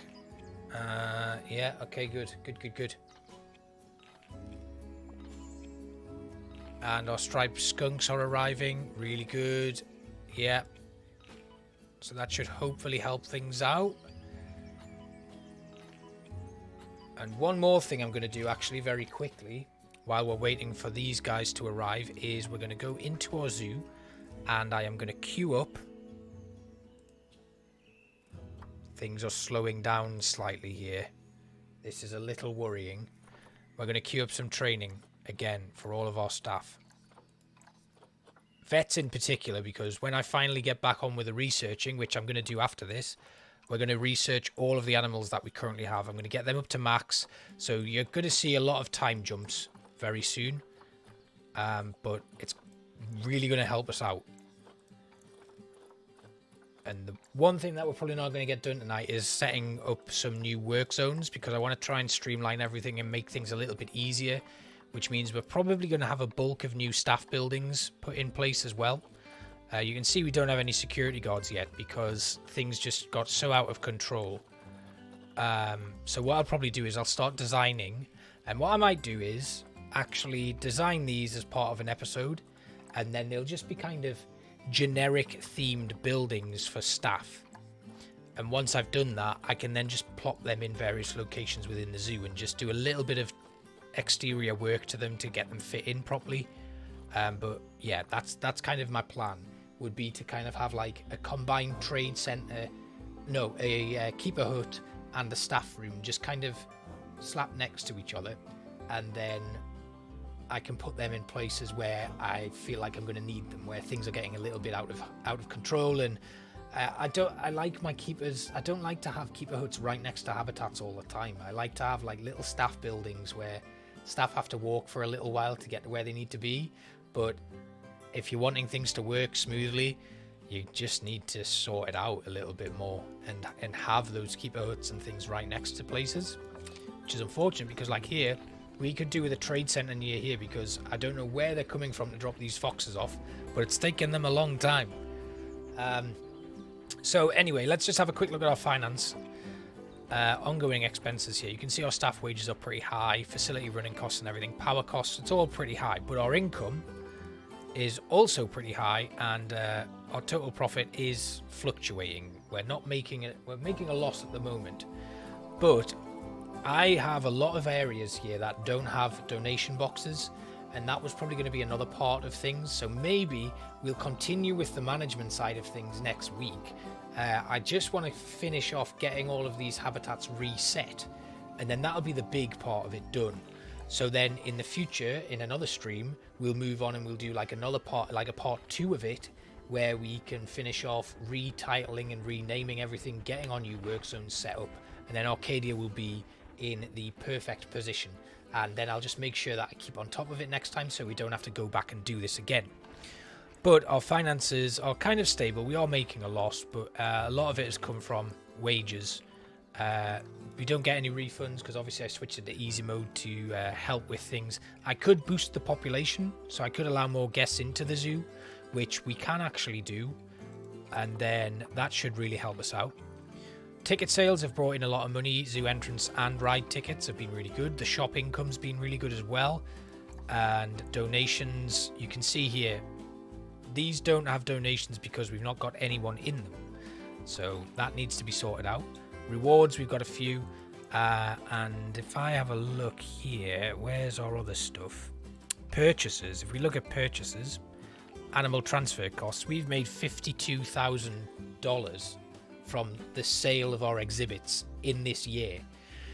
And that's really good, because it means if we have a look at here, we've kind of brought in, our cash flow is $34,000. So we are in profit, but your cash flow doesn't take into account this purchases tab. So what it does actually is deducts your ongoing expenses from your income from this tab. It does not take into account those purchases. And we're in profit from our purchases because we've been selling our exhibit animals. And that is how we're making money. So really, whilst your total profit looks like this, the number that you need to be watching is your cash flow. And that is why I'm not worried about the finances, because we are in a lot of profit from our sales of our exhibit animals. You can see last year we made $72,000 on our exhibit animals, and that was even before I'd made all of these changes. So we are in a very good position. Now, I think our foxes should be in now.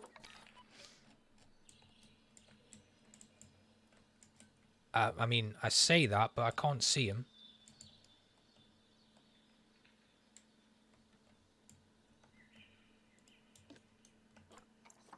No, they're not. Who's bringing these foxes? And what's taking so long? Ah, this one's in. Harry. Look at him. This is my favourite fox model, actually. What is going on here? My camera's doing something really weird tonight. It's very strange. Right, we're just going to switch it to free look mode. I must have... There we go. That's what I want. There. Yeah. I love Harry. Harry might be my favourite animal in the entire zoo.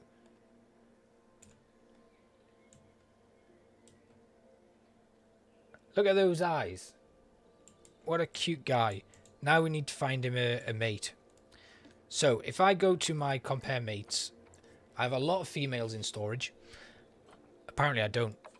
Now, unfortunately, as expected, because Carmen looks exactly the same, but this is good because we could put Carmen in the other habitat. Francesca could breed with him, but she's only a bronze rated. And I think, how old is she? She's a young adult. Harry's a full adult. Okay, well, I think we should bring Francesca in. Now, the problem is here, the fertility gene potential goes a little bit crazy.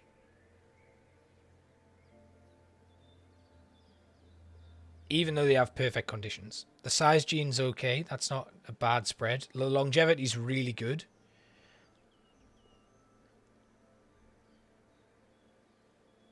And the immunity has a chance to be... Oh, wait, hang on. Fertility, it's going to be maxed, isn't it? I think that's what that means. This kind of thing, I don't really understand very well. Right, we're going to put Francesca in with Harry. So let's find Francesca.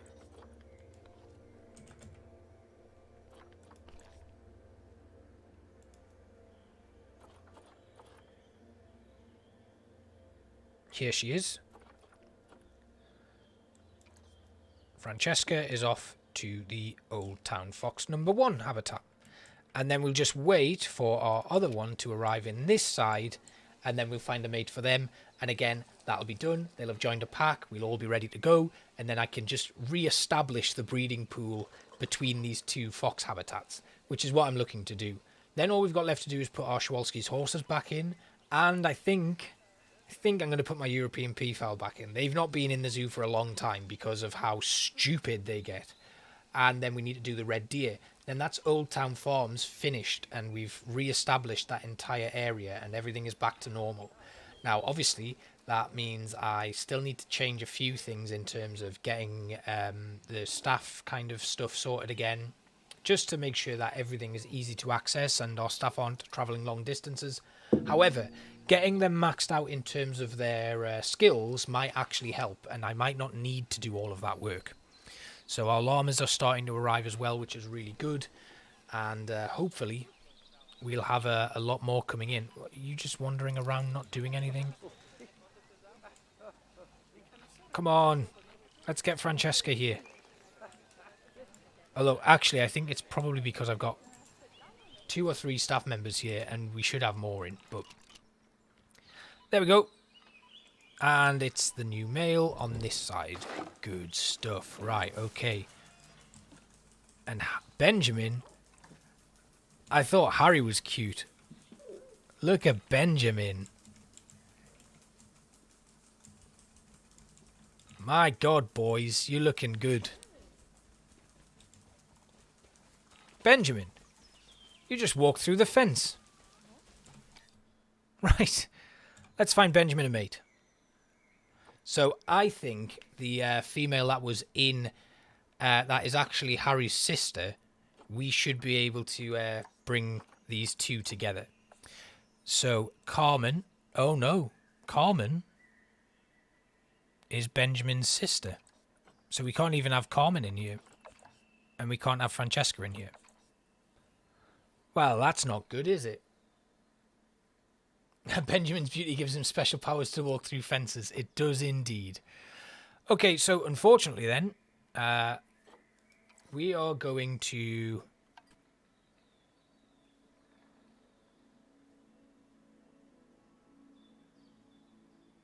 Would anybody like this red fox?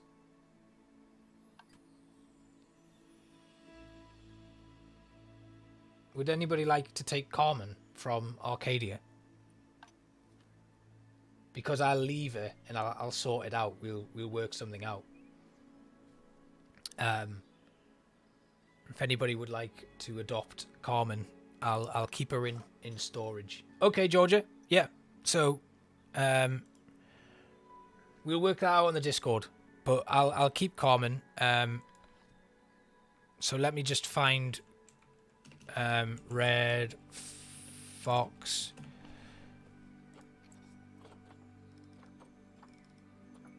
Carmen. What we'll do is we'll oh, it's in here. It's this tab. I always get these tabs mixed up.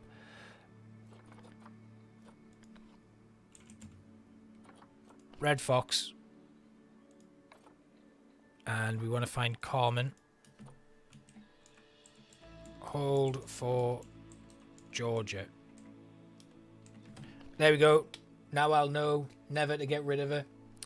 I'm just going to make sure that she doesn't go anywhere. So I have a lot now of foxes here. So this lot, Cataline, Romulus,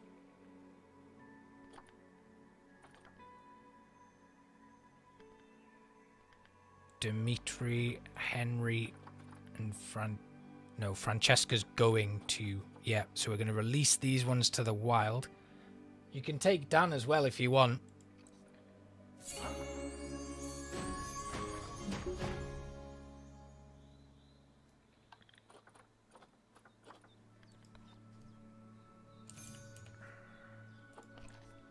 So Carmen is probably, I think, is the female version. She's going to probably look exactly like Harry. So that should be a nice one. Then we've got all of these guys. When they finally grow up, we want to make sure that they aren't. Yeah, we'll do that. And then I'm going to move these pups into this one. And then when they grow up, we'll release them into the wild. Now we need to look for a female red fox for our habitat over here.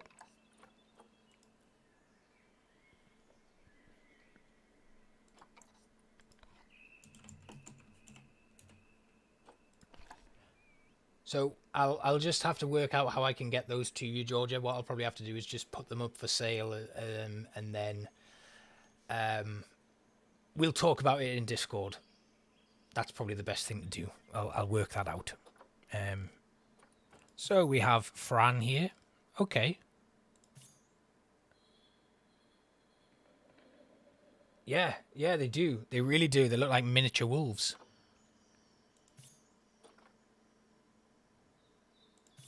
Okay, we are going to take Rachel, the red fox here, and we're going to send her to this habitat.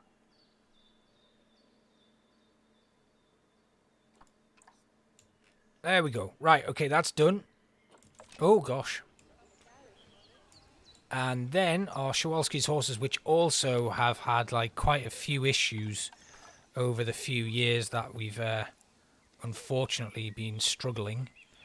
So, let's get that done. As you can see, we have a couple here, and they just aren't doing well at all. So we're going to move them in. Then we're going to need to find a couple of females. An animal has escaped. Who's got out? The bear. How have you managed to get there? Well, all you can do is run back into it, so it's fine. Did you have a look at the caiman habitat and then decide you didn't want to go there? I think you did, my friend. Right, okay, back to Old Town. And our Shawalskis.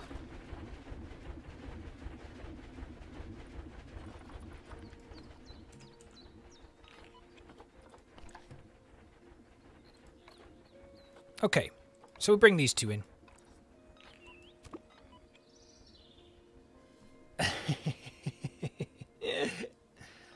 They did escape, but then they changed their mind. Yes, the farthest frontier crossover we really didn't want. Imagine if he'd ran to Old Town and started raiding the food.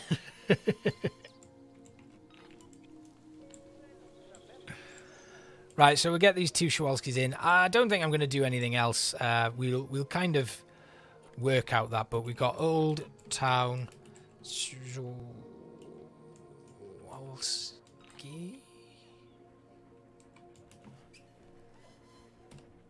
Was that right? I don't know if that was correct, but it's good enough. And then we'll do Old Town Red Deer over here as well. So if I just sneak down under here. Old Town Red Deer. Now, the red deer habitat got really out of control as well. A lot of fighting for male dominance and stuff. It wasn't pretty. A lot of injuries. So what we're going to do is we're just going to find our best male. Find the stud. So Arvi here. In fact, we have Michael here who might be a better option. Aura and Jevons we'll bring in because we're waiting for them to have offspring. So we'll bring Aura and Jevons in. I'm going to then bring in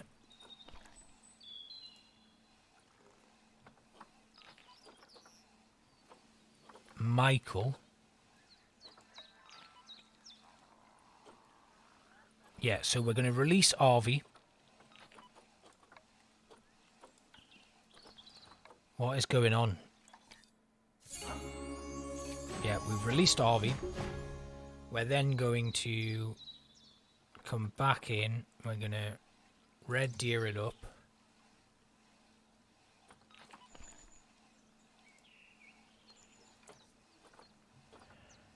We're going to have Michael go into the habitat to age up.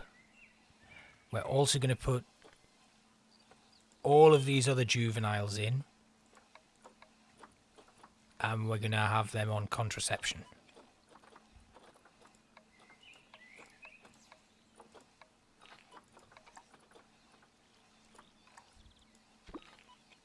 Apart from Michael, actually, we'll take it off Michael. Michael the deer.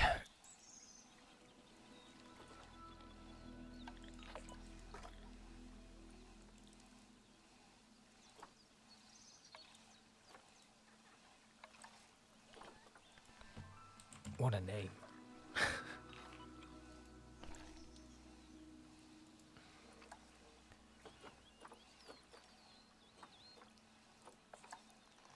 Oh, Aura, we can actually release Aura to the wild, so that's fine. Right, we're going to speed things up, let all of those animals get put into position, and then I think we'll close out. So I think the next thing I'm going to do, which I'll do off cam, we'll put in our tropical animals, sort all of that out, get all the renaming done, and then I'm going to rename all my buildings, get all of that sorted out, and get it all like matched up, get some sort of uniformity going on, and then we'll do another management stream next week. Now, there won't be a stream on Monday next week. It's actually half term, so my girlfriend is off work, and we'll probably be spending a lot more time together over the course of the week, so I don't know if streams are going to happen a lot over the next week. It might be like in 2 weeks' time, and hopefully, I mean, I don't know if we'll get a Prehistoric Kingdom out on this Wednesday, but we'll definitely have another Planet Zoo next Saturday. And yeah, that's it. That's all I have time for tonight, I think, and I will head off and finish off the build for this week, where I just need to do the cinematics and render the whole thing out. Yeah, so good 2 hours. I hope that wasn't too boring and you kind of picked something up. It was fun to do something a bit different other than building, I will say that, and I kind of feel like I have a bit more direction now in Old Town. So thank you for bearing with me while I sort all of this out, because it's definitely going to help. Yeah, and I think we'll call it there. So thank you all for watching, and I hope you have a good night, and I will see you all next time.